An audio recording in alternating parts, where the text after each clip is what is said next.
Good evening, everyone. This webinar is being recorded, and by joining, you agreed to be recorded.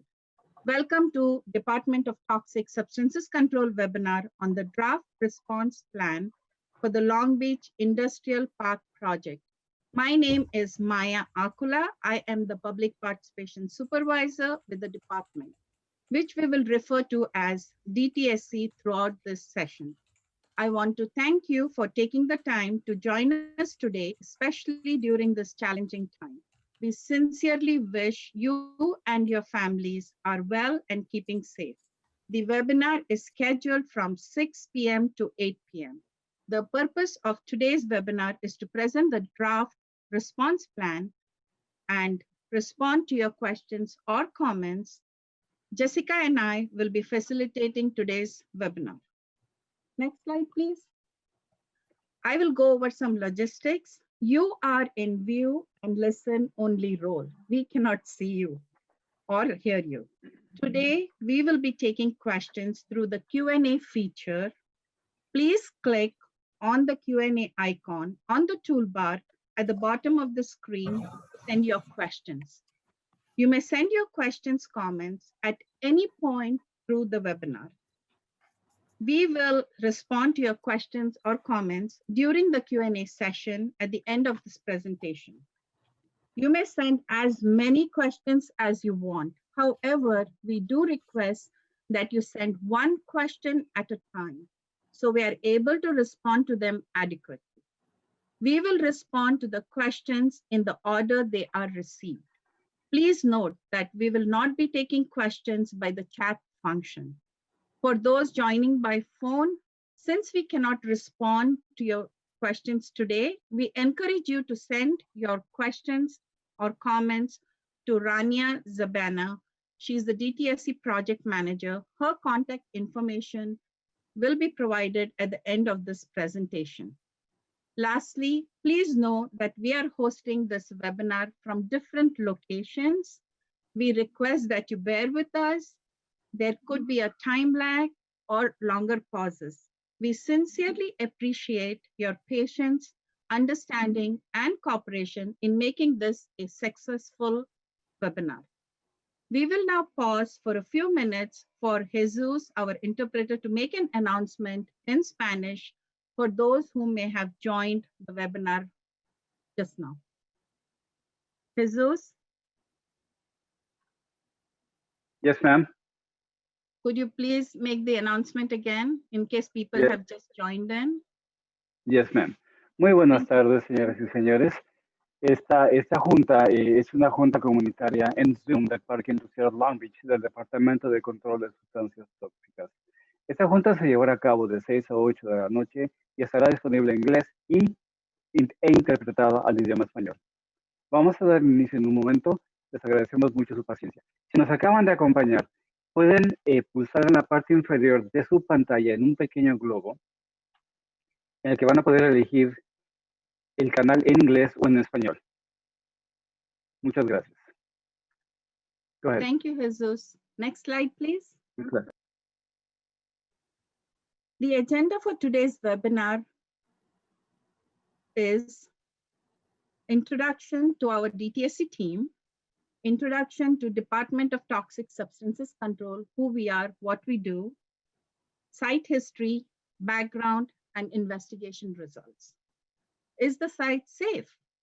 The proposed development, soil management, surcharge test, proposed cleanup, which is the draft response plan, health and safety, next steps for the cleanup, where to review the project documents, how you can participate, who to contact at DTSC. Following the presentation, DTSC team will respond to your questions or comments during the Q&A session. Next slide, please. Thank you. Now I will introduce you to DTSC team working on this project. Rania Zabana, DTSC project manager, Mariam Tasnif Abbasi, unit chief, Jessica Anderson, public participation specialist, Maya Akula, I'm the supervisor, public participation Cyprus office, Theo Johnson, geologist, Dr. Chon C.Y. Jeng, toxicologist, Stephen Hariri, he's the engineer, Cheryl Mahoney, environmental planner, Stanford Sandy Nax, public information officer. We will pause again for Jesus to make an announcement for people who may have just joined us. Muy buenas tardes, si nos acaban de acompañar. Esta es una junta comunitaria en Zoom del Parque Industrial Long Beach del Departamento de Control de Sustancias Tóxicas. Esta junta se llevará a cabo de 6 a 8 de la noche, está disponible en inglés y será traducida al idioma español. Si nos acaban de acompañar, en la parte inferior de su pantalla podrán ver ustedes un pequeño globo en el que van a poder elegir su canal en inglés o en español. Muchas gracias. Go ahead. Thank you, Jesus. Now I will invite our presenter, Mariam Tasnif Abbasi, Unit Chief Cleanup Program. Mariam. Hi, good evening, everyone. Thank you, Maya, for your introduction and for giving everyone the instructions. As you mentioned and so kindly introduced me, my name is Mariam Tasnif Abbasi. I am a unit supervisor for DTSC in our Cypress office in Orange County. I'm going to lower my volume a little bit because I'm hearing some feedback. I do want to reiterate what Maya said. We thank you so much for your involvement and your engagement and for taking the time to join us this evening. We all know that everyone has a lot of different things going on, and you really did have to make an effort to be here and be patient with us. It's 2020 and we're all learning new things in new ways. And this effort of running a community meeting via this online platform, Zoom, is a new experience for us. So I do thank you all for your patience. So my first slide really talks about who we are and what we do. We are a regulatory agency within California Environmental Protection Agency. Our goal is to protect human health and the environment from exposure to hazardous substance releases. We are a group of many different scientific professionals. We have scientists, engineers, toxicologists, geologists, communication specialists, and we all work together to address these environmental investigation and cleanup sites. In fact, since the inception of our organization in 1981, we have worked over 1,000 different contaminated properties. So as Maya mentioned in her introduction, this meeting, this session that we're having today is about a site that we know as the Long Beach Industrial Park. This map gives you the location, the general location of the site. It's at 3701 Pacific Place in the city of Long Beach. To the northeast, you can see the railway tracks. The 405 is to the south of the site. The LA River channel is towards the west. And there are some residences and an elementary school towards the east of this project that we're working on and talking about today. So the sites that we work on at DTSC, all have issues with environmental contamination, and that's our goal, that's our mission and our charter. So this particular site, it was used as an oil waste dump back in the early 1920s. At that time, things, manufacturing and industrial operations were managed very differently than where we are today. And the site has a history of having this oil waste dump from the 1920s through to the 1950s. And the site was fallow and underutilized for the better part of several decades, from the 1950s to 1996. In 1996, the site was developed as a golf learning facility that was around for about 10 years. And then since then, the property has been vacant. To the right-hand side of this slide, we've got some aerial photos to show you what the site looked like historically. So just to give you a context of what's going on at the site has been proposed for development. DTSC's role is not, we're not involved in the development per se. All those decisions are made by the city, but we need to understand the development so we can make sure that the development uses are managed safely, and that's what our role is. And so the owner of the property has been working with the city of Long Beach to develop this area into industrial self-storage and RV parking. They're going to have a large building. There's a rendering on the left-hand side of this slide, a three-story building that's going to be about 50,000 square feet. The interim jobs, the short-term jobs to support the construction activities and the cleanup activities is about 200. And in the long term, it's anticipated that there'll be about 25 jobs associated with this development. And of course, anytime you take a piece of land and you develop it into a new facility, there is going to be an increase in the tax revenue, which will benefit the city and the residents of the city.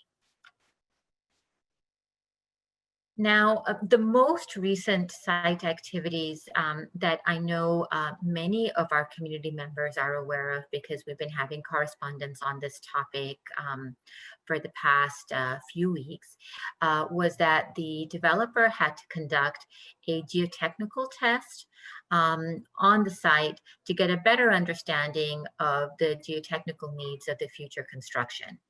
And so this is an activity that I understand is now complete, but was done with the approval of the city of Long Beach.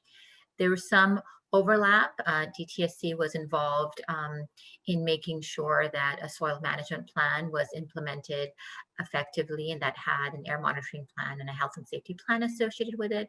But our interest was really to ensure that this work was done in compliance with our soil management plan, but the work itself was a city lead activity. What we are responsible for, what is part of our work here at the Long Beach Industrial Park, is the cleanup plan. For this particular site, the cleanup plan is called a response plan. And the goals of the response plan are to identify a process to safely excavate the encountered contaminated soil and consolidate it under an engineered cap, an engineered cover that's called a cap. That's the term that we use. The response plan is draft right now, because what we do is that we take it to the point where we're most comfortable with it and we believe it meets our criteria, and implementing it the way it's been described in the plan is going to be safe, but it is in fact in draft because we do have a public comment period right now, and we want to discuss this with the community before we finalize the plan. In addition to the cap, we're also going to be implementing a vapor mitigation system that's going to be installed under the building and for the entirety of the site. When we have a cap and a vapor mitigation system at a site, it's really important to make sure that that system and that cap is protected in the long term. And so we do that with two different things. One, there's a deed restriction. I'll use the term land use covenant as well when I talk about the deed restriction. That's our term for it. But the deed restriction is a restriction that connects to the deed for the property, and it runs with the land. And the kind of restrictions that we have in this document basically tells anyone who's interested in purchasing the site that they cannot do any activity that is going to in any way compromise or disturb the cap or the mitigation system that we've approved. In addition to the deed restriction or the land use covenant, we also have an operation and maintenance agreement and plan in place to ensure that we monitor and inspect the cap and the mitigation system on a routine basis in the long run to ensure that the systems continue to be safe and protective. Now, the big question is will the cleanup plan make the Long Beach Industrial Park safer? And yes, it will, because the cleanup will eliminate contact to any contaminated soils. It eliminates water infiltration down to groundwater. It's going to eliminate potential vapor migration, and it is going to ensure that the Long Beach Industrial Park is safe for its intended use as a commercial industrial facility. A question that we do get asked a lot when we embark upon a cleanup and discuss it with the community is, does the groundwater contamination at this site affect water in my home? No, it doesn't. The groundwater beneath the Long Beach Industrial Park is not used for any domestic purposes at all. The tap water comes to you through your local water supplier, the organization that you pay your water bills to, and they usually purchase water from the Metropolitan Water District. And they have very, very stringent requirements, testing requirements that they have to follow in order to ensure that the water that is used for domestic purposes is safe. So DTSC is not involved in that process at all, but we do understand the efforts that the districts have to make to ensure water safety. Also, there's no direct contact with groundwater. And as I mentioned before, this plan will eliminate water infiltration to the groundwater and migration of contamination.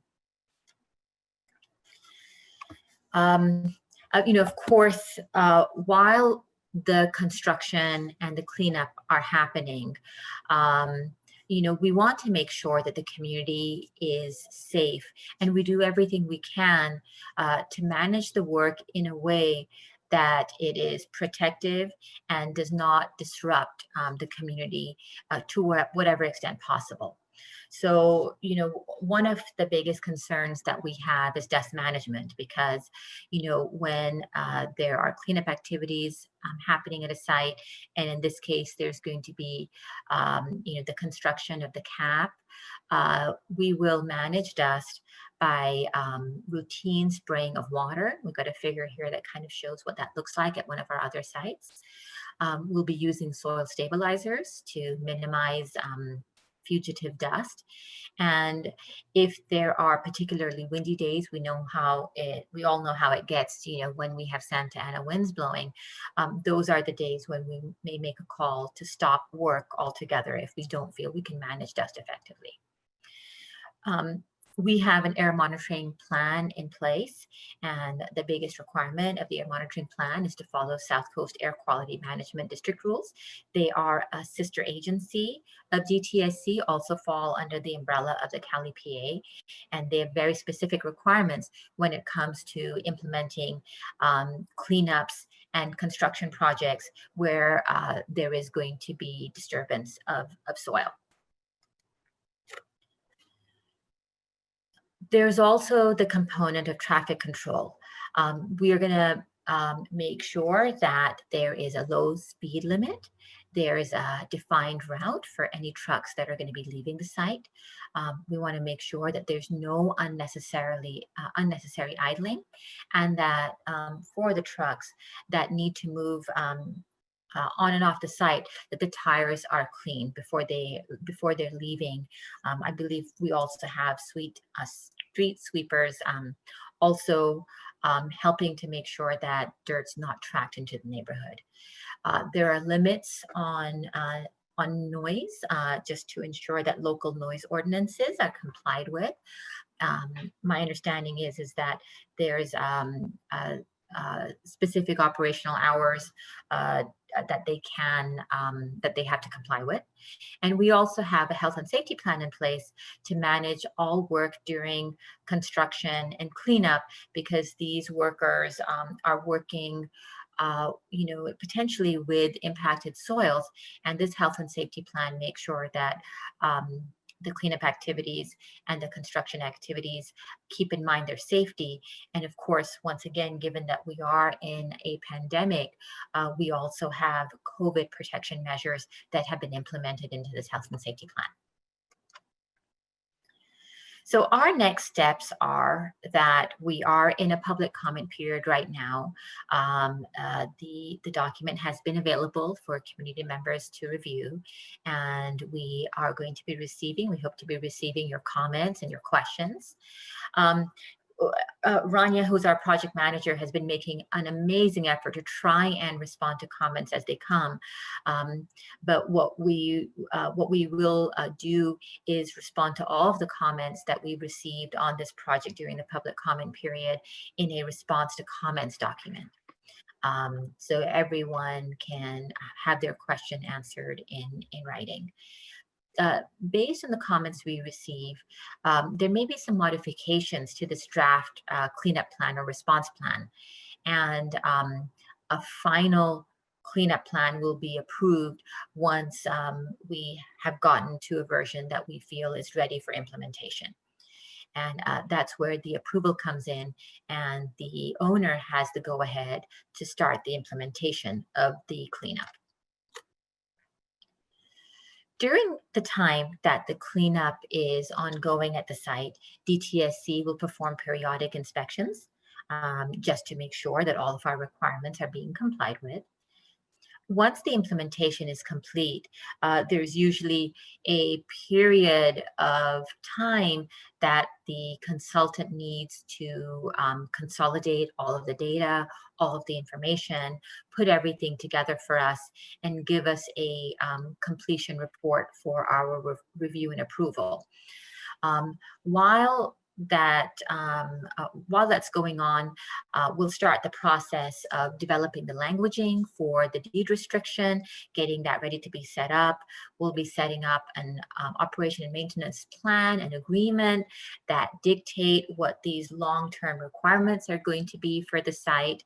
And once those documents are in place, once the cleanup plan implementation report has been approved by DTSC and the deed restriction or the land use covenant has been set up, an operation and maintenance agreement has been signed, and an operation and maintenance plan has been approved, that's when the long-term maintenance and monitoring will be conducted. These may include annual inspections of the site to make sure that the site continues to be used for industrial and residential purposes. And we'll be receiving data on a routine basis from the vapor mitigation system to make sure that it's being it's working effectively. So that constitutes what our work is from a long-term perspective. And it is a commercial site, so it's going to be limited to commercial use. Maya, were you going to jump in for this? Yes. For these closing slides? Sure. Yes. Thank you, Miriam. So you can find the project information on our DTSC EnviroStore database.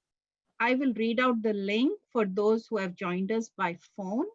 The link is https://bit.ly/2TTPFL9.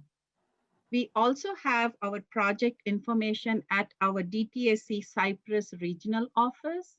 The address is 5796 Corporate Avenue, Cypress, California, 90630. Please call 714-484-5337 for an appointment to review the documents. Next slide, please. Thank you very much, Maya. I just wanted to jump in real quick before I have you move to the next slide. In the previous discussion, I misspoke. This site is slated for commercial industrial use, and I think I may have inadvertently said residential. So I just wanted to make that correction and apologize for any confusion. Thank you, Maya. I'm going to move to the next slide now. Thank you, Mariam, for the clarification. Thank you. You're welcome. Now it's, to explain how you can participate. Our public comment period, although it says December 18, 2020, we received quite a bit of requests, and so it has been extended to January 7, 2021. We want to thank our community members for your emails, your calls, and staying engaged with us during the process. And as I just mentioned, based on the request, DTSC has extended the public comment period to January 7, 2021. This is your opportunity to review the draft response plan during the public comment period and send your questions or comments to DTSC project manager, Rania Zabena. Her email address, I'm going to spell it out, is rania.zabaneh@dtsc.ca.gov. You may also call her if you have any questions. You may also call Jessica Anderson, our public participation specialist. Her email address is jessica.anderson@dtsc.ca.gov. For media queries, you may email to Stanford NACS, DTSC Public Information Officer at stanford.nacs@dtsc.ca.gov. That ends our presentation. Now Jessica Anderson will help us with the question and answer session. Jessica? Thank you, Maya. Okay, so we're now at the question and answer session of our meeting. We ask that if you have a question, you use the Q&A feature, which we do already have questions. We're going to be responding to questions in the order we receive them, and we'll not be using the chat function. For people that are joining by phone, we ask that you email your comments and questions to Project Manager Rania Zabena. And for those listening to the Spanish line, please use our Q&A feature, and our interpreters will forward the questions in English for us. Thank you for your patience. And our first question is, I understand the meeting is being recorded. Will the recording be available online after the meeting? Thank you in advance. Thank you so much for your question. This concept of an online meeting is one that is relatively new to us. We are recording it with the intention to make it available, but we are not 100% sure as to how long it'll take us to put the recording together, just because we don't have we don't have multiple videographer staff. So the question is, yes, it will be made available. And the answer is yes, it will be made available, but I'm just not 100% sure what the timing will be on that. Okay, great. So the next question that we have says, can you tell us how many community members are on the call today? Jessica, can you answer that question? Because I don't see that on my screen. So currently we have 5 attendees, but I can't say how many of those attendees are community members. Some of those may be consultants or other people that are interested in the project. But so far we do have 65 attendees in addition to our panelists. Thank you, Jessica. Okay, so our next question is, I question the order of soil testing, surcharging, and the CEQA process. Why did surcharging take place before the soil testing and approval of the MND?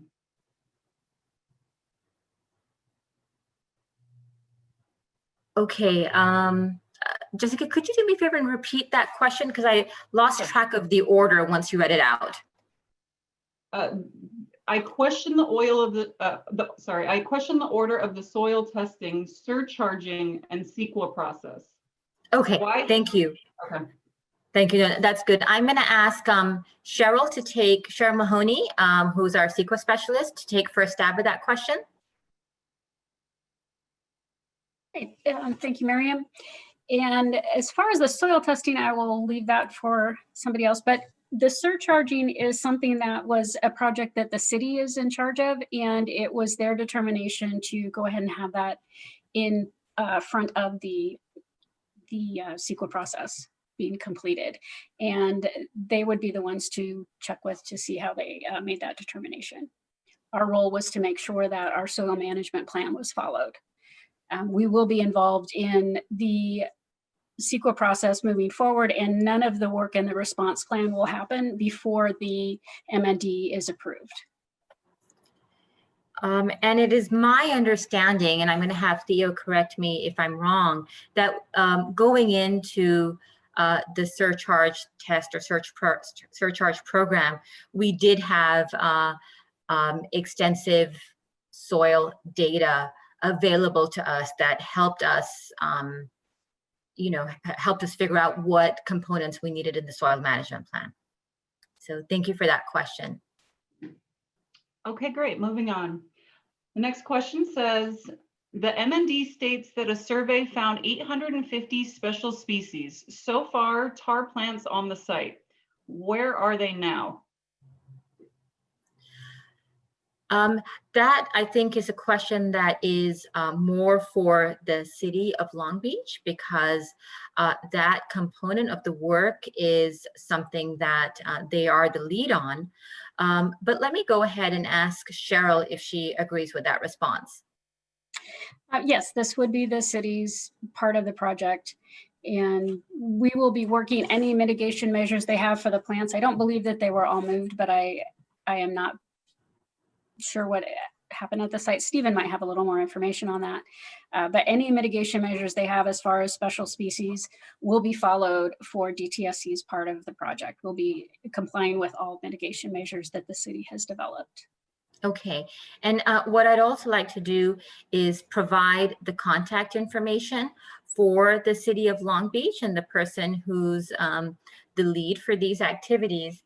And excuse me while I turn around to my screen to take a look at this information. The city contact is Amy Harbin, Harbin, and her phone number is 562-570-6872. So questions on the city's process can be directed to Ms. Harbin. Thank you, Cheryl, for jumping in again. Okay, great. Next question says, if 580 recreational vehicles weighing an average of 36,000 pounds are placed on the proposed asphalt storage, it will weigh 21 million pounds sitting on the toxic waste dump that has been described as toothpaste consistency. What, if any, hazards such as heavy load cause the toxic waste and the neighboring schools and residents and natural environments? Thank you.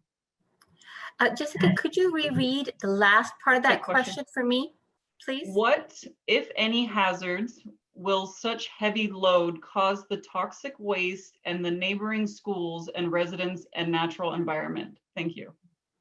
Thank you very much. So my first answer is that the cap, the engineered cap, the way it's designed, has kept the reuse proposal in mind, and it's been designed in such a way that there should not be any impacts. But what I'd like to do is throw this question to our project engineer, Stephen Hariri, and then also see if our toxicologist would like to chime in. So can we have Stephen complement my response a little bit before we go to CY? Yes, thank you very much. My name is Stephen Hariri. I'm an engineer for DTSC, and the cap will be designed in such a way due to the geotechnical considerations to make sure that it can support the weight. And they will be working in differential settlement, which is the worst case scenario whereby the parking lot will not be as to grade, or you'll see some settlement. And the worst case scenario for the waste itself is some extra gas may be generated or will move around. However, we do have the vapor mitigation system, and that will be able to capture it. And we do have probes around the site that will be able to monitor, and we can work with that accordingly. And then I will turn it over to our toxicologist, Dr. C.Y. Cheng, to talk about the health hazards. Yeah, sure. Yeah, thanks, Steve. So regarding the risk, the concept of risk is not only the toxicity of the chemical, but also how much exposure a person can get. And the approach here, as Miriam outlined in the presentation, is try to eliminate this exposure or migration of these different media, whether it's soil vapor, or potential impact to groundwater.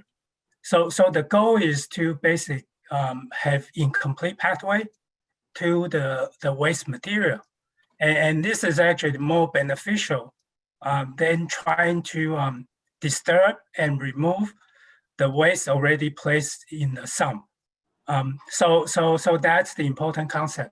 And then secondly, also, like Miriam and Steve said, we not only done comprehensive investigation throughout the site and along the residential neighborhood and the school. And what we found is the impacted soil, especially the surface soil, is really limited to the interior part of the site, where the footprint of the sump. There's very little or no contamination actually adjacent to the eastern side of the property boundary. And then, like Steve said, we'll continue monitor the soil vapor, because that's the media that potentially may migrate after the development. And we have the vapor control system to make sure that such migration is being monitored, if any, and then properly controlled. Thank you, Stephen, and thank you, Dr. Zhang. Okay, moving on to the next question. It says, the surcharge of 40,000 cubic yards to simulate the weight of the proposed building is loading from 80 to 100 million pounds of dirt on top of 2 abandoned oil wells, 2 active oil pipelines, and a 30-inch storm sewer. Why is DTSC allowing an existing environmental disaster to become worse? Thank you for that question. DTSC's goal is to take this property that's been vacant for a long time and work with the owner to make it safer and to make it safe for the proposed use. We also engage throughout the cleanup process to make sure that the cleanup itself is managed as effectively as possible. As Stephen mentioned, the CAP is designed keeping the characteristics of the soil in mind and the proposed reuse in mind to ensure that it's, it is going to be safe for the commercial industrial users of this property. So, our role is to really facilitate that process of, gaining some certainty about environmental conditions, and that's what we think we've done here. Stephen, I'm going to throw it back to you just to maybe reiterate some of the aspects of the CAP that you just spoke about in your previous response. Yes, thank you very much. This is Stephen again from DTSC Engineer, and I just wanted to be a little bit more specific about the building area. They have moved it further back away and off the oil wells. So CalGEM, our other sister agency, will be handling the oil pipelines and the abandoned oil wells.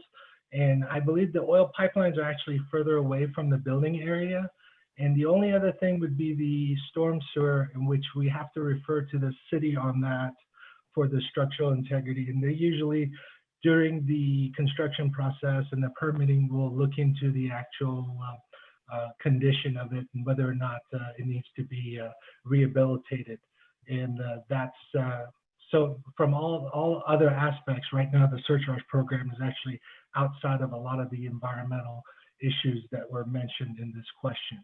And in addition, to bolster what Miriam was saying, we have the cap as well and all the other ancillary safeguards, such as the vapor mitigation system, to make sure, and the inspections, such that if something does go wrong, that we do see it and we do have contingencies for that to address them.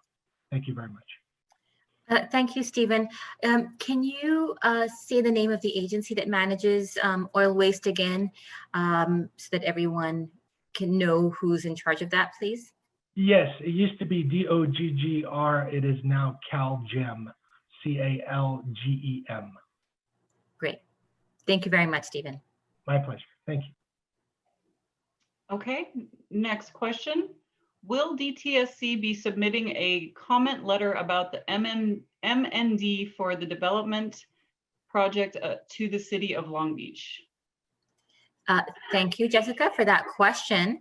I'm actually, I believe that we did, and I'm going to throw this question back to Cheryl to elaborate on that a little bit more. Thank you, Miriam.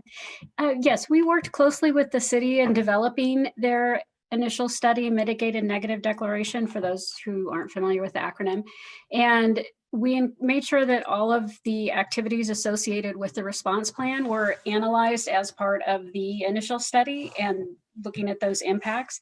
And then we will be following that. So we don't have any other comments on that. However, if there's something that you think that we didn't look at as far as the response plan activities, please do let us know, and we will make sure to address that. And if there's something specific to the city's action, those comments would need to go to the city.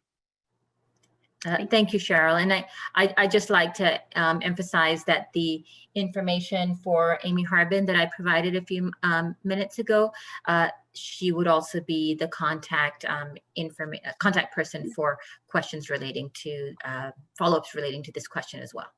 Yes. Thanks, Cheryl. Okay, next question. What are DTSC's responsibilities to ensure environmental justice on formerly contaminated sites when the community needs alternate use, such as open space, park space, and also when there are ecological, tribal, and cultural resources at risk of further degradation with the development of the site? Okay. I'm going to have to answer that question in several parts. Jessica, and I may need you to read those back to me piece by piece. Okay. Can we go with the first part of the question, please? Yes. What are DTSC's responsibilities to ensure environmental justice on formerly contaminated sites when the community needs alternate use? Okay, thank you. And I can answer that question by saying that DTSC does not make any land use decisions. That is not the mission of our organization. It is the city who is responsible, the planning department generally. It varies from city to city, but it is the city's purview to make land use decisions. So any questions regarding community needs and specific community needs for this space, they should be directed to the City of Long Beach. And I believe Amy Harbin would be the person who can speak to land use decisions. Okay. Jessica, can you read out the next question? Yeah. So it says, the second half of it says, also when there are ecological and tribal and cultural resources at risk of further degradation with the development of the site. Okay, thank you. I'm going to take a stab at that question, and I'm actually going to turn it over to Cheryl, who can speak to that in a little bit more depth. But our process, DTSC has a tribal consultation process where we engage with the tribes. We let them know what we're doing, what we're working on, and what the details of our project are going to be. And we reach out to the tribes and ask for their level of interest and ask them if they have any engagement. My understanding is that through the city's work, they're taking the lead on that tribal engagement process. But let me go ahead and have Cheryl elaborate. Cheryl? Yes, yes, that is correct. So one thing I don't know that we got into, but for those of you who are unfamiliar with the California Environmental Quality Act, they do assign a lead agency and a responsible agency. And for this particular project, the city is the lead agency and DTSC is a responsible agency. So the role of reaching out to the tribes and looking at the cultural resources and everything falls to the city. And what DTSC is responsible for is ensuring that any agreements that they have with the tribes or any mitigation measures they put in place for either ecological or tribal resources is followed during our part of the project. So anything that they've developed, we will ensure that that's followed and that we're in compliance with that. Okay, thank you, Cheryl. Jessica, you want to continue with the question? That was the whole question. So I can move on to the next question. Thank you very much. Yes, please. Okay, it says, please explain why you're mentioning jobs and tax benefits in relation to the project. None of these have anything to do with toxic substances control. Thank you, Jessica, for that question, and thank you to the person who asked that question. It's a question that we get asked often enough. There are a lot of community members when we talk about a cleanup that's associated with development that they're interested in understanding that. So we do get that information from the property owner and we share it for those who are interested. Okay, great. On to the next question then. Yes. It says, you mentioned that surcharge was completed. Is that correct? And then it says, I understand that the surcharge takes a long time to test the soil to handle the load over time. Yes, my understanding is that the surcharge test was completed sometime last month. And the city is the lead on that process, as I'd mentioned before. And I think once again, if there's any further questions about the surcharge test, those can be answered by the City of Long Beach. Okay, so next question says, please explain evacuate encountered contaminated soil. Does this mean to remove all the soil? Oh, okay. I'm assuming that the question is, please explain the excavated soil. It says, in quotes, excavated, encountered, contaminated soil. Okay. And can you read the question out again? Is Yes. it just please explain the excavated encountered soil? Yes. Does this mean remove all soil? Okay, it does not remove all soil. It does not mean remove all soil. It's just taking contaminated soil and placing it under the engineered cap. But let me go ahead and reach out to Stephen to elaborate on this question. Thank you very much. Once again, Stephen, DTSC engineer. There are aspects of the construction that will entail excavating deeper in some areas for utilities, retaining walls, and other such structures. And therefore, what will happen is that they may encounter waste. So in those areas, when they do encounter the waste, we have provisions to, mainly by the soil management plan, and also spelled out in the response plan to move that excavated contaminated soil to under the cap. And that's, I believe that's what is meant by that statement. Thank you. Thank you very much, Stephen. Okay, next question says, will air quality be monitored at the elementary school on a daily basis during all this? If particles or air is determined to be altered, what will be done to stop the project or fix it ASAP? I know we have an air monitoring plan in place. I'm going to go ahead and see if CY or Stephen can shed light on that. Sure. This is CY. Yeah, this is CY. Yeah, DTSC reviewed the ambient air monitoring plan, both for surcharge activity and also for the upcoming the response plan implementation. And we actually do two types of monitoring. One is what we call the real time. Those are done daily, multiple times along the property boundaries, just to make sure, and this is for mostly for dust and also volatile organics, we call VOCs.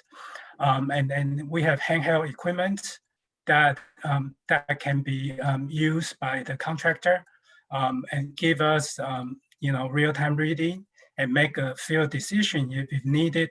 Just like Marian mentioned in the presentation, we can do additional mitigation measure, the watering, or if needed, we can stop work.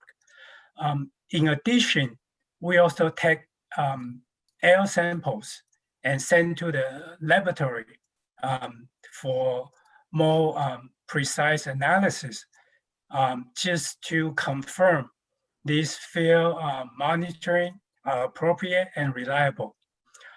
So between these two, we actually also asked the consultant to provide the weekly report, to summarize the previous results. And we are also in direct contact with the consultants. If they see something that's abnormal, they can contact DTSC right away and do the proper response action. And finally, regarding the school, DTSC actually would work with the school administration when the construction begins, to make sure the best timing to conduct the work, because we know that if the school is in session, we want to avoid where the children, they are in school, even though right now it's COVID-19, but again, we would discuss with school regarding the best timing to do some of the more disturbative work during the upcoming development. Thank you very much, CY, and thank you for providing such a thorough answer. Okay, great. The next question says, 50% of domestic water in Long Beach comes from our water wells. How can you guarantee that the aquifers from which we draw this water from are not contaminated? I'm going to have Theo respond to that. Theo, you on? For DTSC. And Theo, can you speak up a little bit? Your introduction got muffled a little bit. this is Theo Johnson from the Department of Toxic Substances Control, and I'm the project geologist on this site. I just wanted to say that the water wells that the water comes from for the city of Long Beach comes from about 1,000 feet below the site. And that goes to the water purveyors that supply the municipal water to the city of Long Beach. It's their responsibility to guarantee that that water is drinkable to the residents and industries of the city, and they provide the city with documentation as to the testing that's done and how often it's done in your water bills that you receive every month. Great, thank you, Theo. Alrighty, so our next question says, what part does DTSC play in the dust management and air monitoring? To date, it has been out of control with no one monitoring the work. Okay, thank you for that question. DTSC, as part of our soil management plan, approved and had as appendices to the soil management plan, a health and safety plan and an air monitoring plan. And those in tandem are designed to minimize disruption caused by dust. I'm gonna throw it over to Theo to answer, what additional provisions we have in place other than approving our plans. Are you talking about the dust management or air monitoring? That's what I'm assuming. That's how I was assuming we need to answer this question. The dust management is part of the air monitoring that CY Dr. Jang was talking about earlier. Mhm. And if the dust exceeds a certain amount, then the job site will be shut down and the dust will be mitigated and until the dust can be below a certain level. This also includes windborne dust. So if the Santa Ana winds get very above a certain amount, like 25 miles an hour, generally the site activities will be also shut down.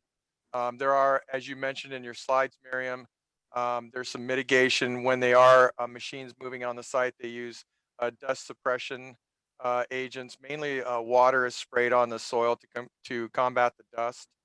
And there is also dust management for as machines go off site. They sweep the tires and things like that to make sure that there isn't any fugitive dust or dirt that goes off the site. Okay, there's also a related question, Theo. It says, you say minimize dust, but will dust be held to zero? I don't know whether dust could be held for zero for anything, but I know that they're going to use the best industry practices to control the dust on the site. And as I said before, there are air monitoring stations around the site so that any dust that's generated on that site that would migrate towards the residents or off-site in any direction will be monitored in real time and in frequency that we can do something about it if we notice that the dust is in excess of what the regulatory limits are. Thank you, Theo, for that response. And it's true. We dust exists outside of the work that's happening at this site, and so it's our goal is to minimize to the best efforts possible. CY, I'm wondering if you would like to add anything to this response? Yeah, just to elaborate on what Theo say, regarding the monitoring, we actually have 3 permanent monitoring stations. Mhm. One is what we call the upwind. That's on the west side because, during the day, the wind go from mostly, from west to east. And then there's one station just basically at the boundary bordering the residences. And the third station that's basically on the opposite side of the school property. So we monitor all these 3 stations, and depending on the wind direction, they can be moved around. Just make sure we capture the upwind versus what we call the downwind.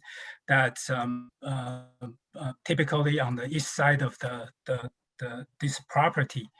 And like Theo say, we cannot guarantee the dust is zero because we don't control the nature.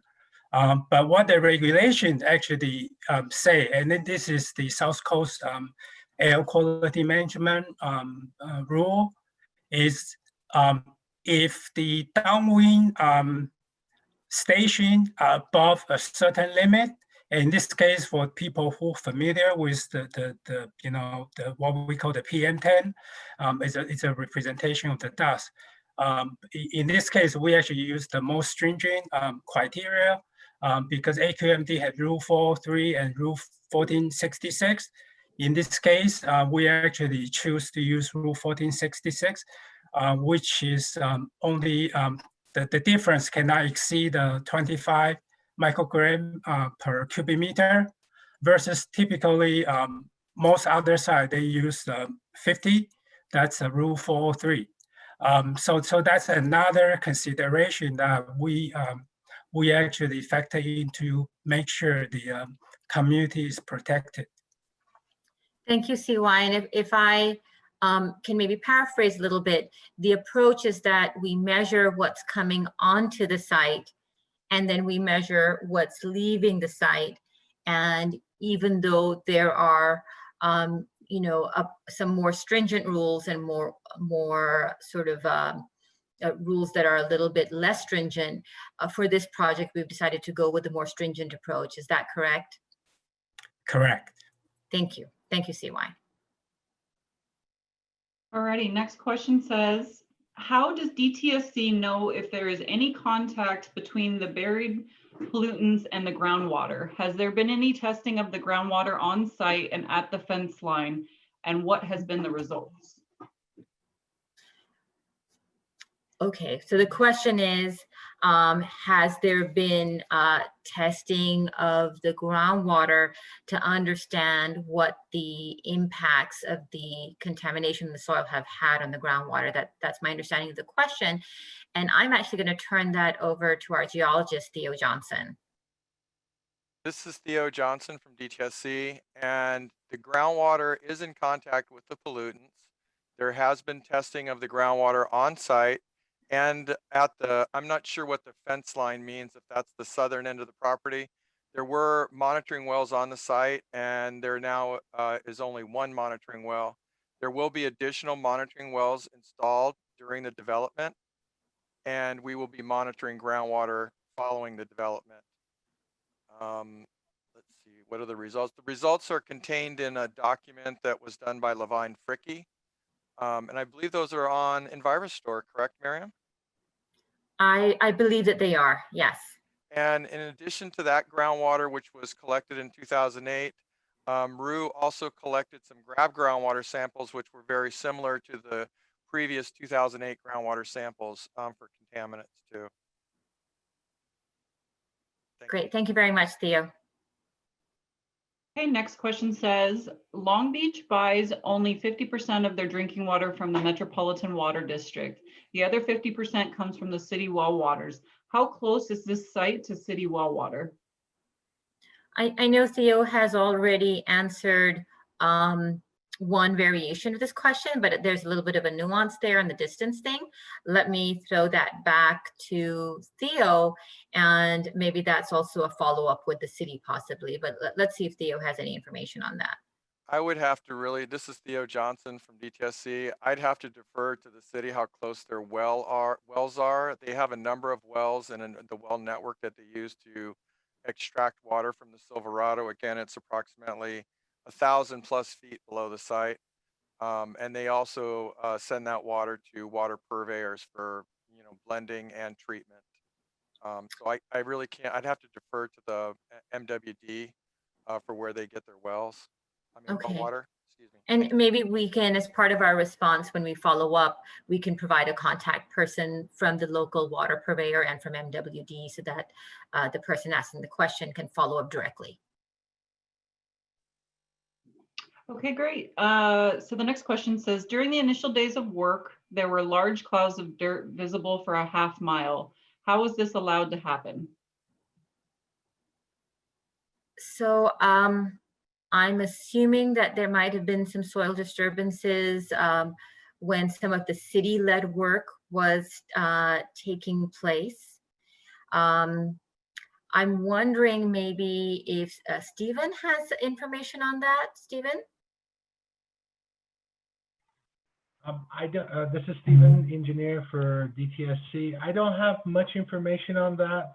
However, it does, when you start excavating and grading, there will be plumes of dust and may look a lot more worse than they are. However, as far as the monitoring data that we've seen, we did not see that indicated in the monitoring data.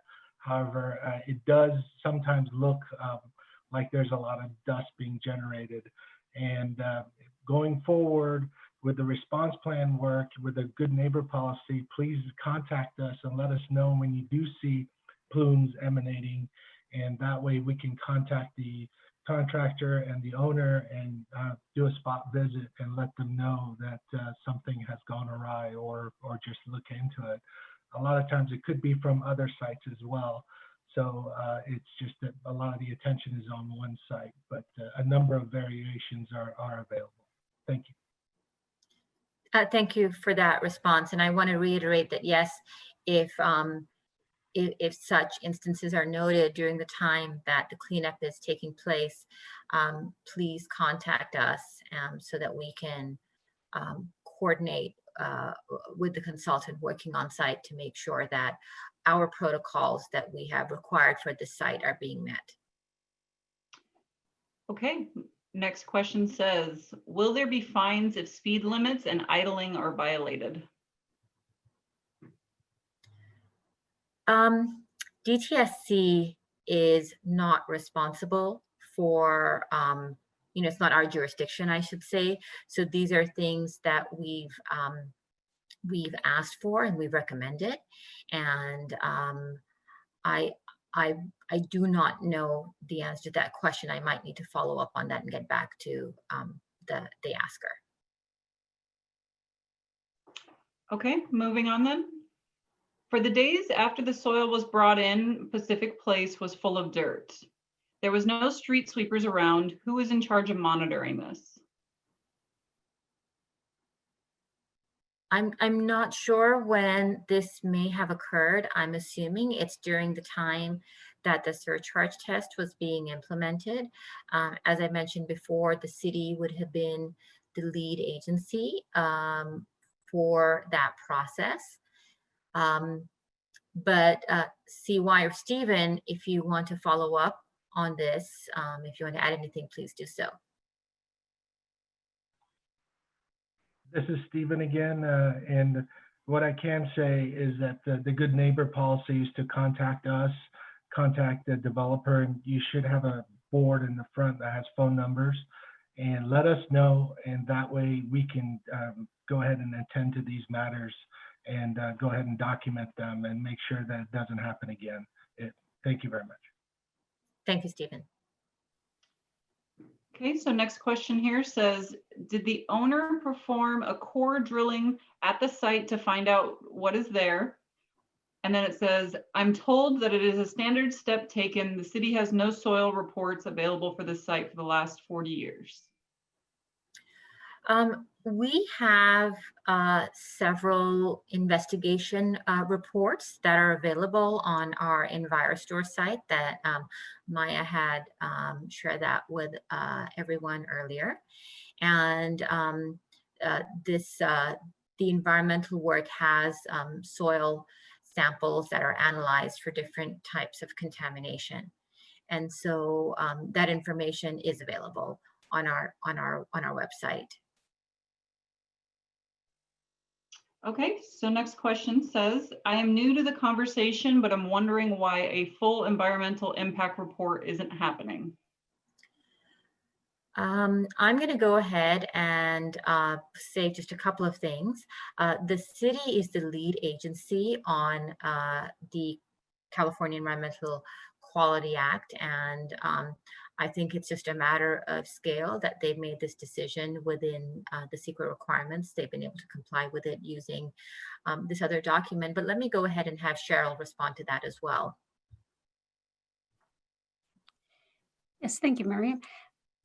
So that is the case. The city is the one who would decide if it goes for an environmental impact report, and they were able to reduce all of the impacts through the use of mitigation measures so that none were over the thresholds, and that when there are no impacts that are over the thresholds for each specific type of resource, then they are not required to go on to an environmental impact report. DTSC, looking at it from the perspective of the impacts associated with the activities in the response plan, didn't feel that there were any impacts that would move that on from our end, but the decision is up to the city. Thank you. Thank you so much, Cheryl. Great. It says, next question, are the periodic inspection logs available for public view? Our air monitoring data is available on our on our website. That's my understanding that those were posted and they are available.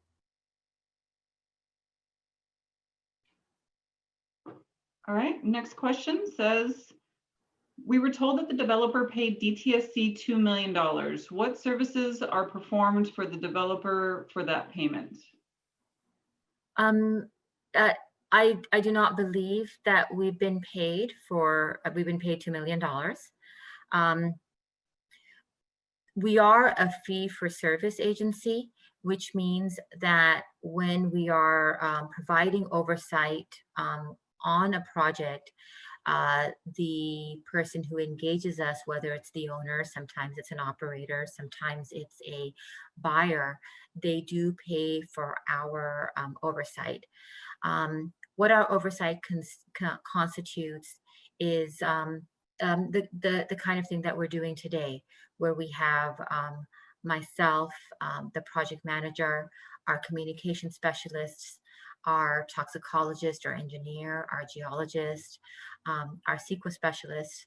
You know, we are all here today talking to you about the site and answering your questions.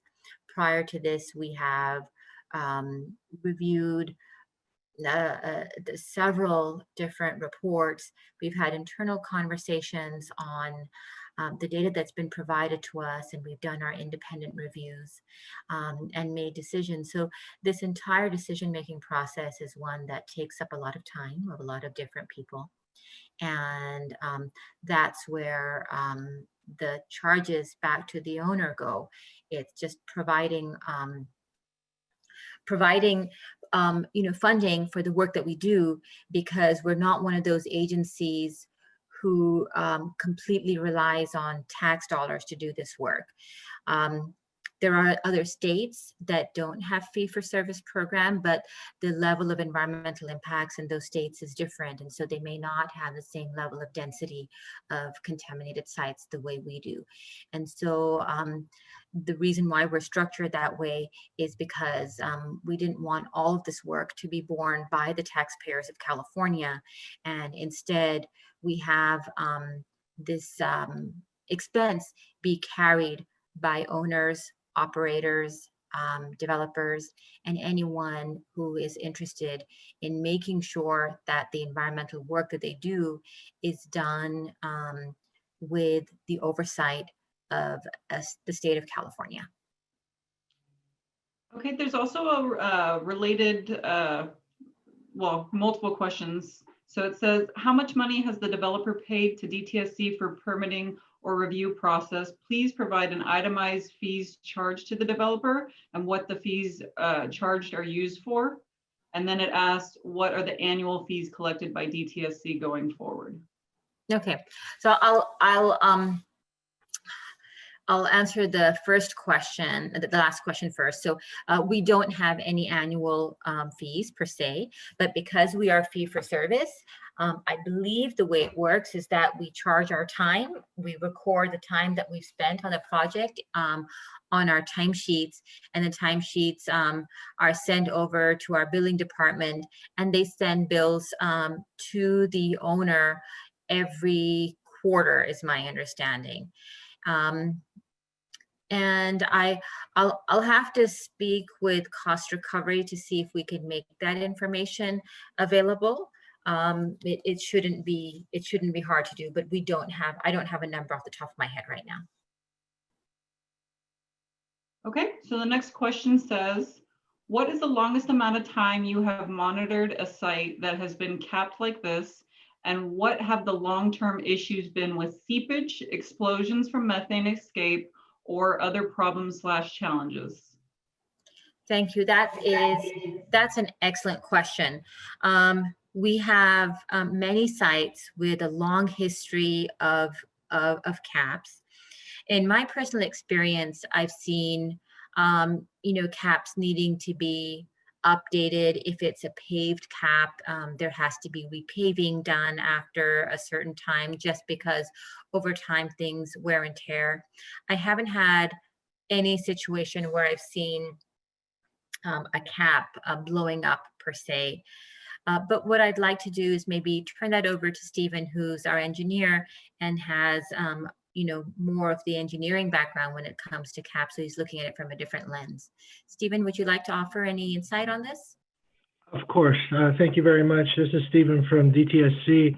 We have a number of CAPs starting from the 80s forward, when all the environmental regulations have been in force, and a majority of which have been employed 90s forward. So we have at least 30, 40 years of CAPs, of course, of varying degrees and qualities, and some perform better than others, and it's an ongoing development.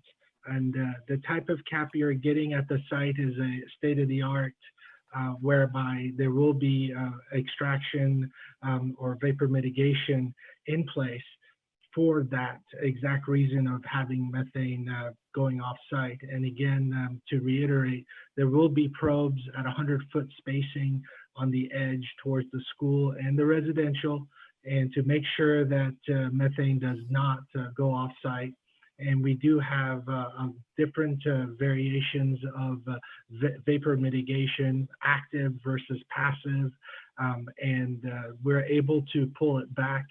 But the majority of the low-level methane on a scale of major landfills, this site is a lot less in concentrations and the volume, and a lot of it is just in the center of the site where the CAP resides, and we will have vapor mitigation out there under the CAP to make sure we capture it and we don't have fugitive methane. And the building also will have a state-of-the-art vapor mitigation system, and that way we can ensure that everything is done correctly, safely, and also protects the human health, environment, and the community at large. Thank you very much. Thank you, Stephen. So next question says, does or will the response plan disclose which soil stabilizers will be used to control dust?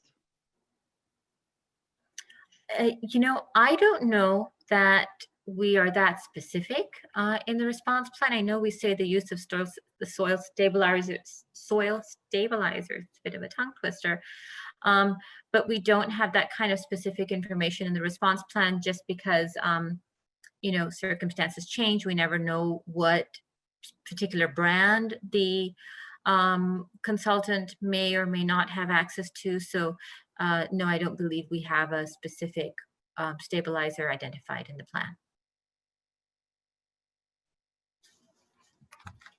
Okay, next question says, how many comments have you received to date?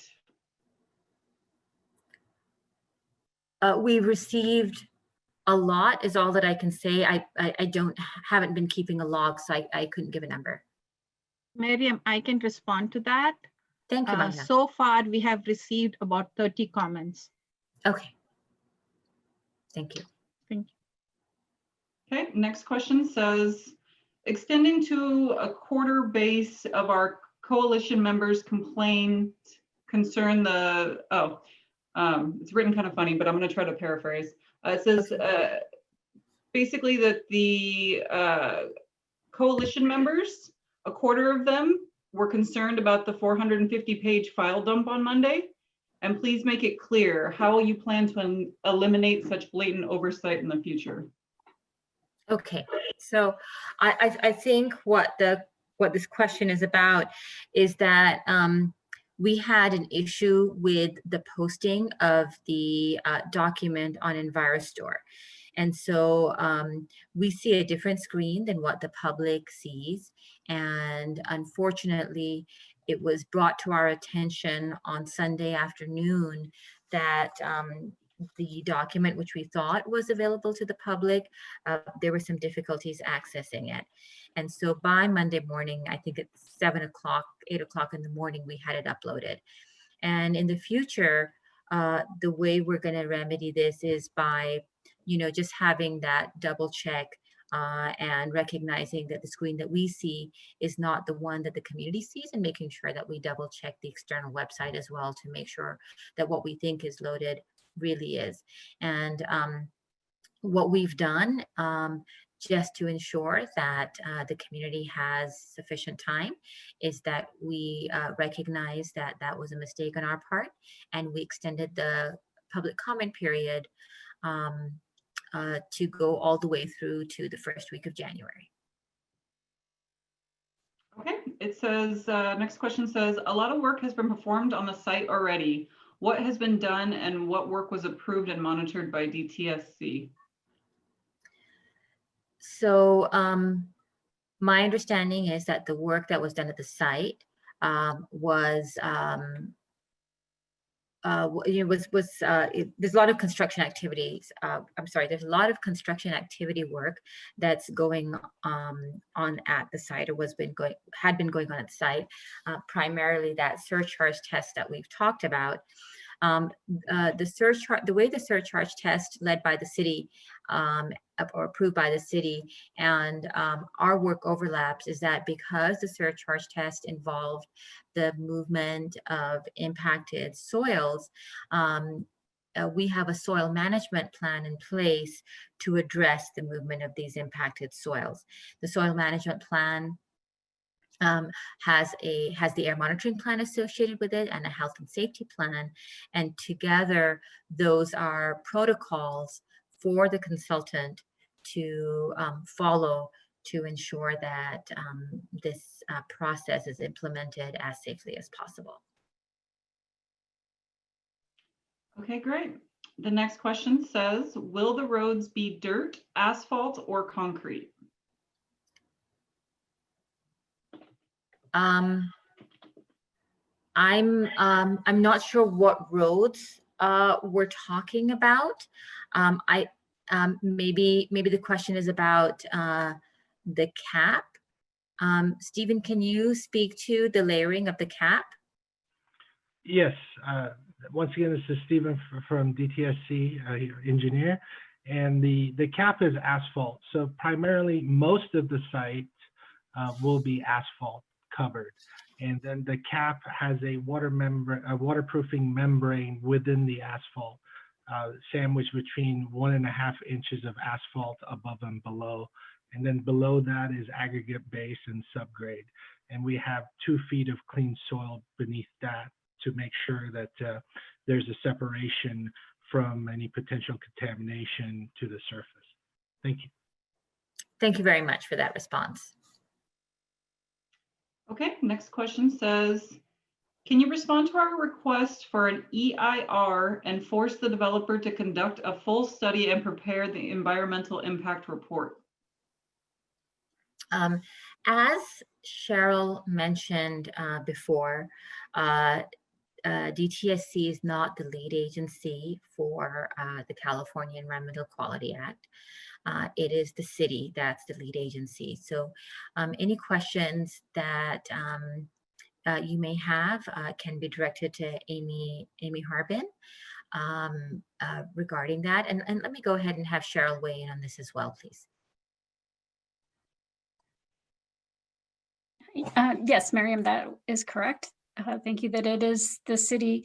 DTSC's role is fairly limited. If we thought that the project activities included in the response plan warranted additional research, then we could make that request, but our part of the project is relatively small and on its own wouldn't require an environmental impact report. And so we don't really have the authority under CEQA, the California Environmental Quality Act, to make that request to the city. So if you have a request for that, hopefully you had a chance to comment during their comment period. If not, you can still send them a request for additional information. And if you have new information or anything that you don't feel that they covered in their EIR, please do forward that on to them. But there's also a related City of Long Beach question. It says, do you feel an obligation to defend the City of Long Beach as the lead agency, or are you truly independent and stand by your standards? So that's a great question. Yes, we did do our own analysis. I guess the easiest way to say it is DTSC is required to kind of stay in our lane of expertise, and that would be with the activities associated with the response plan. So we have done an independent analysis of the aspects that relate to our project. And so yes, we would be willing to defend that part of it. We don't do the analysis that is for the larger development. That's the cities, and we didn't really get involved in that side of it. We weren't looking at their numbers, just the ones associated with our response plan. If there's a specific concern you have as far as our project, there's something that you think you missed, please do let us know. And, we can certainly take a look at that. Thank you, Cheryl. Okay, next question says, what would the hours for commercial storage operation be? And is it 24-hour access? That goes beyond my jurisdiction and realm of knowledge, because it's it's a development. So we can probably take on that question and maybe give the person who asked this question, the developer or the owner's information, and they can probably speak to that. Okay. If the person that asked that question, feel free to email us that question as well. And I will move on to the next one. It says, why should it take so long? Data recorded should be provided to the community in a raw state, not modified or edit.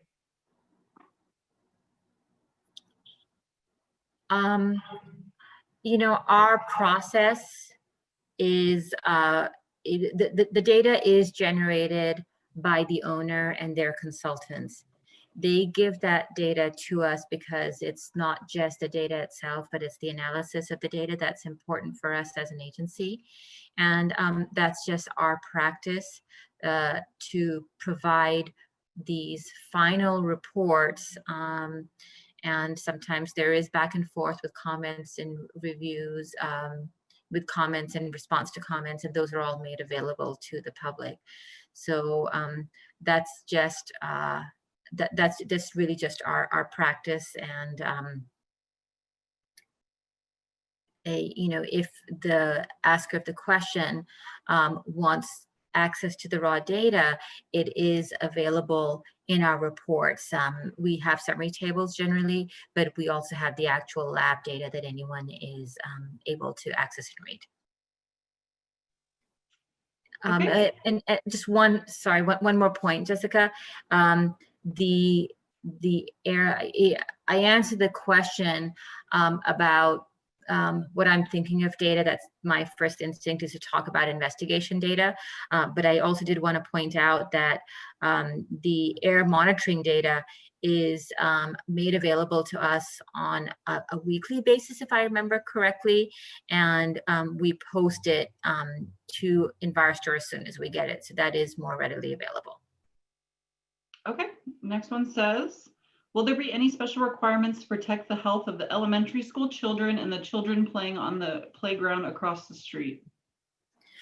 CY has our toxicologist just gave us an answer a few questions ago about that, but I'll have CY respond again to the question about safety of the elementary school.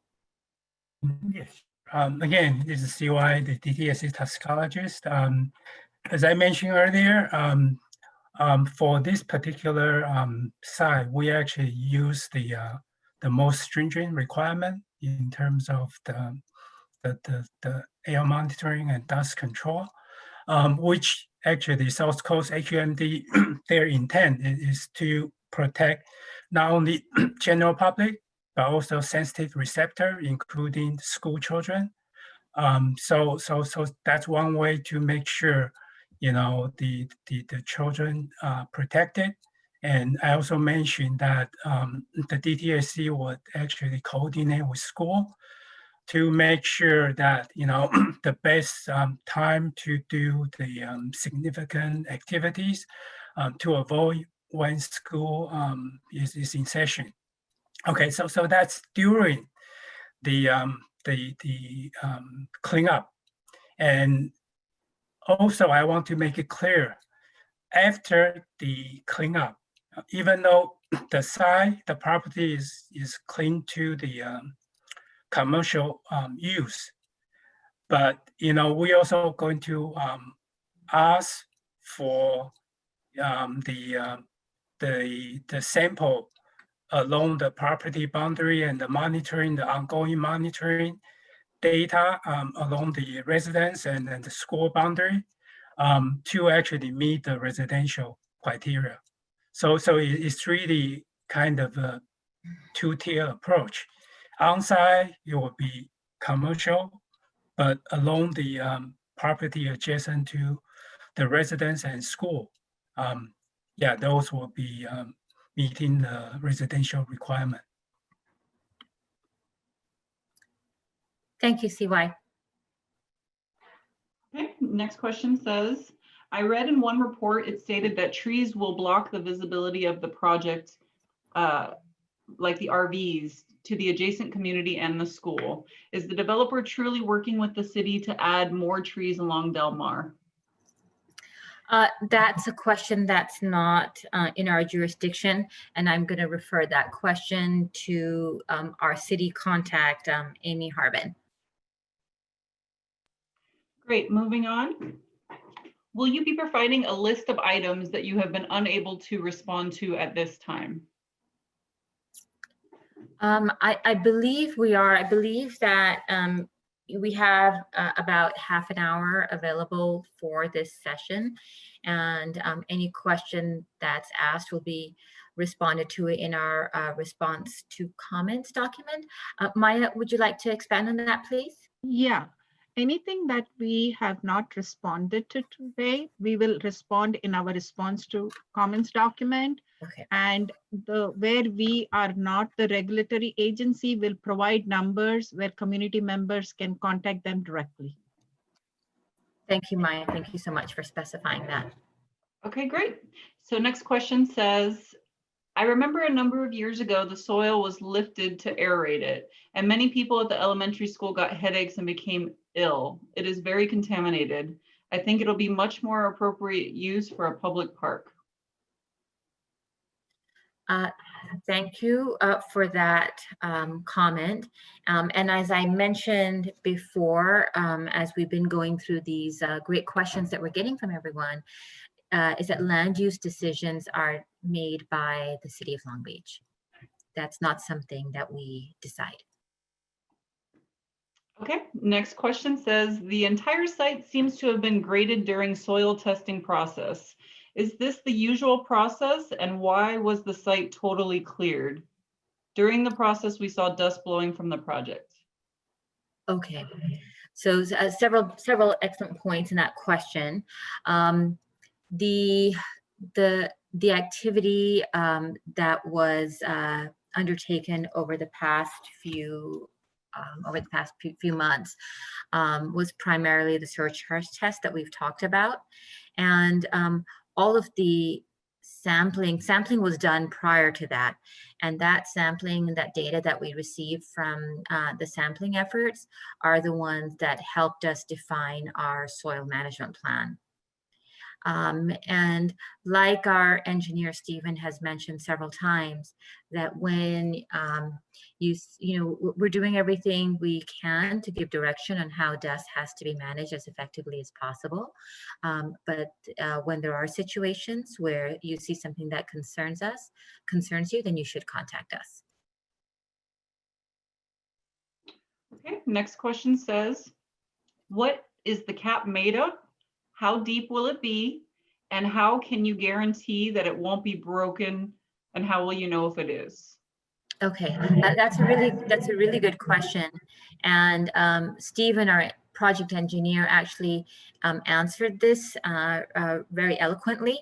And I'm going to have Stephen speak to that again and describe the layering of the cap for the response to this question.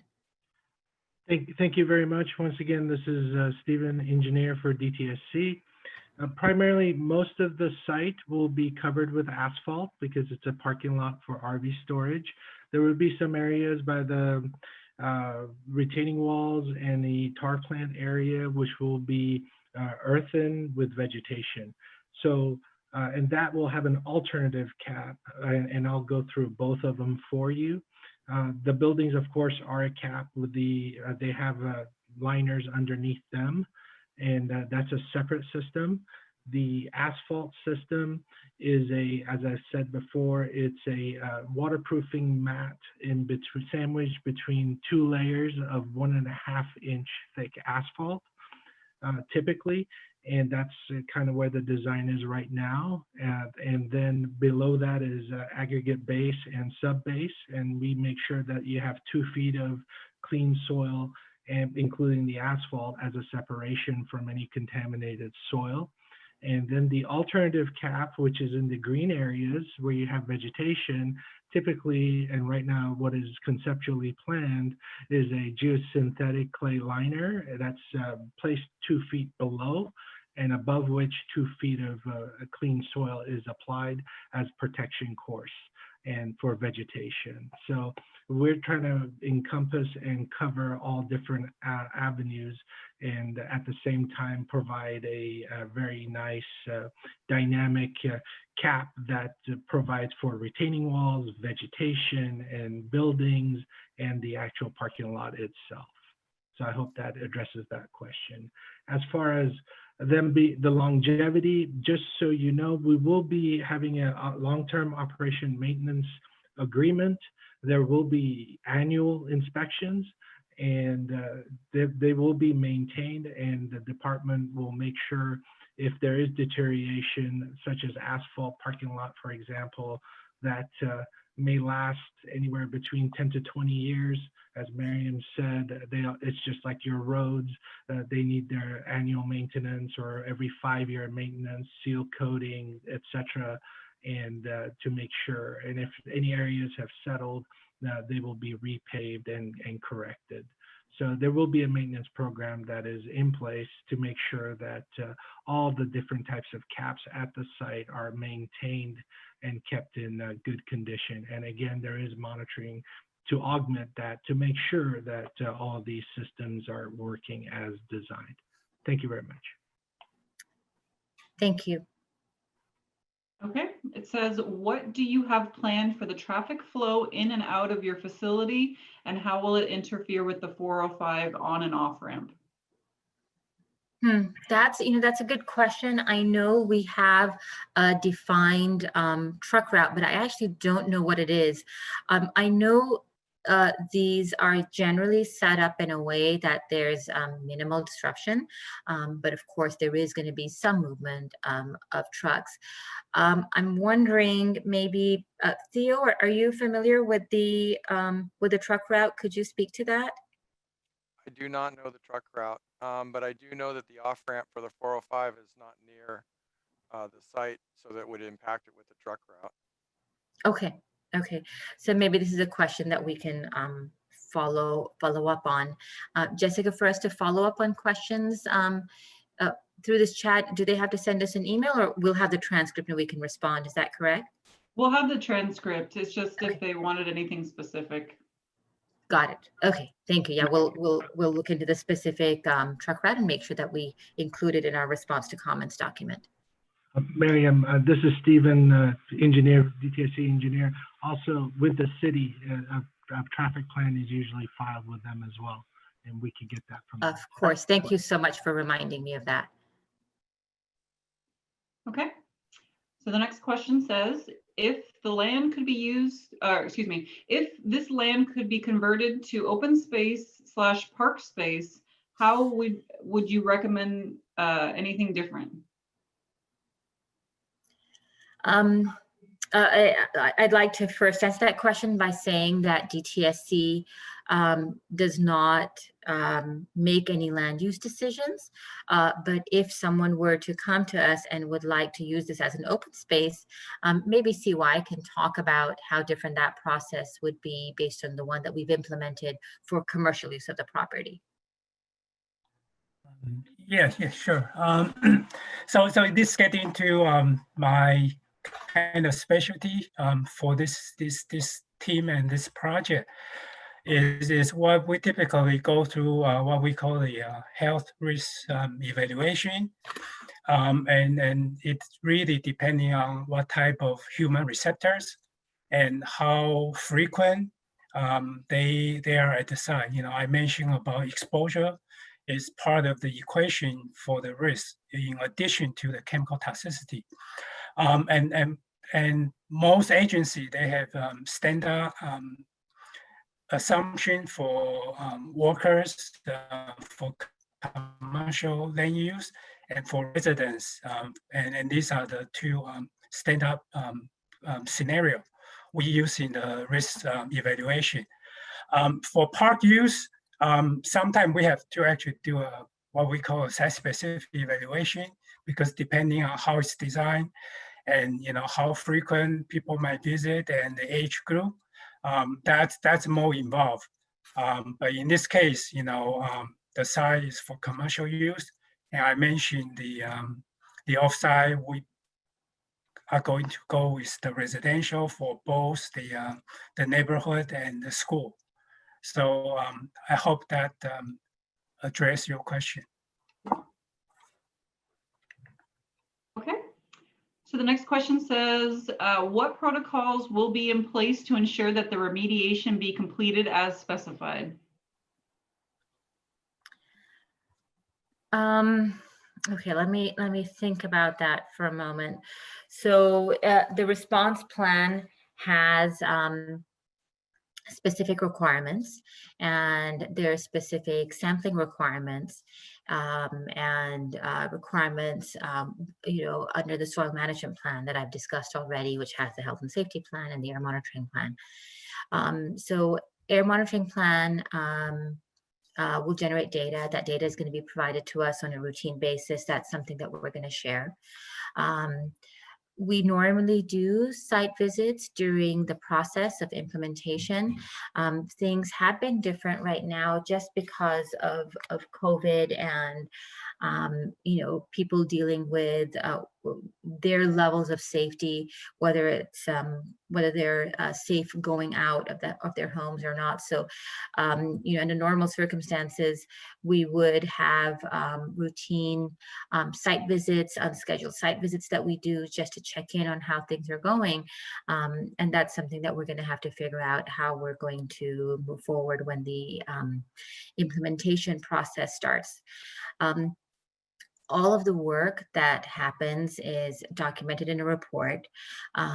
If there's anything that is, like a field variance or a field change, something that has to be changed because of unforeseen circumstances or things that just come up in the field, then we like to keep an open line of communication throughout the process with the consultants and the contractors doing work, so that Theo and Steve and CY and Rania can provide feedback and direction as needed. And all the data is then included in a field report for our review. And that's the process that we have in place to ensure that the cleanup plan is implemented as directed. I'm going to ask CY, Stephen, and Theo to add to that response if there's anything else that you can think of. This is Theo Johnson, geologist. Every time DTSC geologist goes to the field, there's a field report that's filed to the project managers, and that is uploaded to Envirostore. So you'll be able to see those. We generally go out during installation of monitoring wells, sampling of monitoring wells. And I'm sure Stephen can tell you the times that he will go out there during the engineering installation. And we also go out, both Stephen and I will probably be going out during a grading of the site and installation of the cap. Thank you. Thank you, Theo. Okay, it says, Stephen H. said, we believe the building is further away from the underground pipelines.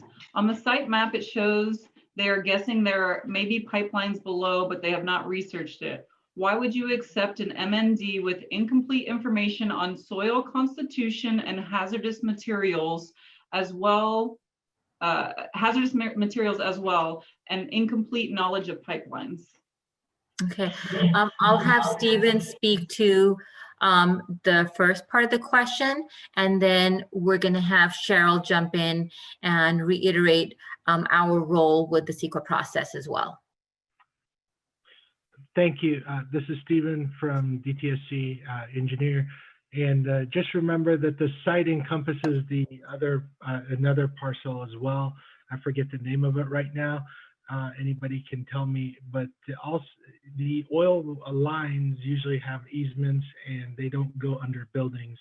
I am looking at the engineering drawings for their grading, and the storm drain does go underneath the building, but it's very deep. However, since they've shifted the building, I have to get back to you to double check exactly where the building will be in relation to the storm drain line.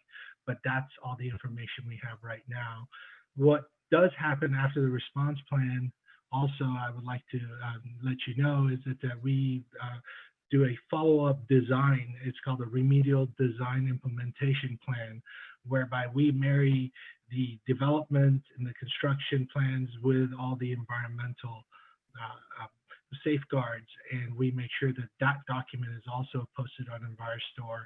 And as you all know, construction, everything is in flux, things move around, but with the remedial design implementation plan, we basically start to nail everything down and become very specific as to locations and where everything else is. And at that time, we'll know everything, especially with the design, the square footage of the building, the location of the utilities, and also all the other things that are required by the city. So I hope that answers that question. And my apologies if it did cause confusion. Thank you, Stephen. And Cheryl, you're up. Jessica, yeah, I lost track a little bit of, I have that on my screen. What was the second part of the question, please, Jessica? It said, why would you accept an MND with an incomplete information on soil constitution and hazardous material, as well as an incomplete knowledge of pipelines? Okay, so in doing the initial study or doing our analysis, I am relying on the scientists and the engineers to provide that information, and Stephen just was explaining where we stand on that and how they're looking at the safety, and based on the information that they've provided, that, you know, we believe that that's a safe process that we're doing. And so that's why we felt comfortable with going with that initial study. I know there are a few questions about environmental impact reports, and I'm just wondering if there's a specific concern that we could maybe address, but in general, because of the information that we had, and then that will be updated. And if, as Stephen said, anything has altered because the building's been moved, you know, we'll certainly take a look at that, and then we can, you know, adjust as necessary. Thank you. Okay, next question says, regarding the DTSC cleanup plan, what environmental impacts will be on the adjacent wetlands and wildlife? I'm going to say, and Cheryl, you'll have to correct me, I don't think that the work that we're doing on this site has any impacts to the adjacent wildlife and the wetlands based on what I've seen, but I'll let you address that, Cheryl. So yeah, I don't believe that it does. I apologize. I would have to go back and look at that section. It's been a while since I've seen it, but I don't believe, as far as what we're doing, that would have any impact on those, following all the protocols that are in place. Yeah, that's my understanding as well. Thank you. Next question says, why is the city of Long Beach not in attendance? I don't think I can speak to that. All I can say is that this is a meeting that DTSC is hosting about our cleanup plan, and the city has a broader jurisdiction than us, and they've had other community meetings. But I really can't answer that question because I do not know. Okay. So the next question says, is there a plan to test and clean, if necessary, the elementary school site? I know CY has spoken about the elementary school several times. I have no information that leads me to believe that the elementary school needs to be investigated or sampled or cleaned up in any way. What we've been seeing so far and what our focus has been is to make sure that the elementary school is not impacted by the activities that are taking place on this site. But why don't I throw that over to CY and see what he has to share with us about that question. Yeah, that's correct, Miriam. The data we collect today, which is very comprehensive, we have over like 150 soil samples and over 50 soil vapor samples. They did not indicate, any migration or offsite impacts. And DTSC's investigation assessment is data-driven. So if there's no evidence of such impact, we would not require the responsible party to pursue the offsite investigation. But just remind, I think both Miriam and Stephen say several times, but we're going to have ongoing monitoring, with those soil vapor probes. Even after the development, and then we're also going to collect soil samples after the site graded, so we can make sure the future site condition will be protective for both on-site occupants and the neighboring communities. Okay, thank you very much, CY, for that. And I just want to go back to a response that I made a few moments ago about the city's attendance in this meeting. I don't have access on my screen to the list of attendees, and it may very well be that we have someone from the city on the line listening in to understand what's being said by the community about our portion of the project and about the city's portion of the project as well. So I don't have access to the attendee list. Okay, and looks like due to time and the large number of questions that we received, we apologize, but unfortunately we will not be getting to all questions tonight. This will be our last question of the community webinar. So all unanswered questions will be included in the response to comments document, which will be posted on the DTSC Envirostore database. So our last question says, when you're actually on site to do, when are you actually on site to do monitoring of air quality? It sounds like the contractor takes readings and then calls you. Yes, the contractor and the consultant, they follow the requirements of the air monitoring plan, and they share that data with us on a routine basis. They actually have a report that they send to us, and we post that report on Envirostore. Okay, so this concludes our Q&A session as well as our meetings for today. We would like to thank you for your interest in participating today, especially during these unprecedented times. We want to thank you again and stay safe. Thank you, Jessica. And I also wanted to say thank you to everyone who took the time to participate today and for all of your questions. We've done our best to answer them. And as Jessica mentioned, unanswered questions will still be addressed in our response to comments document. Thank you very much. And I just wanted to add, the response to comments document will be posted to the DTSC Envirostore. Also, for those questions that we do not have response or we do not have the regulatory oversight or authority, we will try our best to provide contact information. Thank you all for joining tonight. We appreciate you.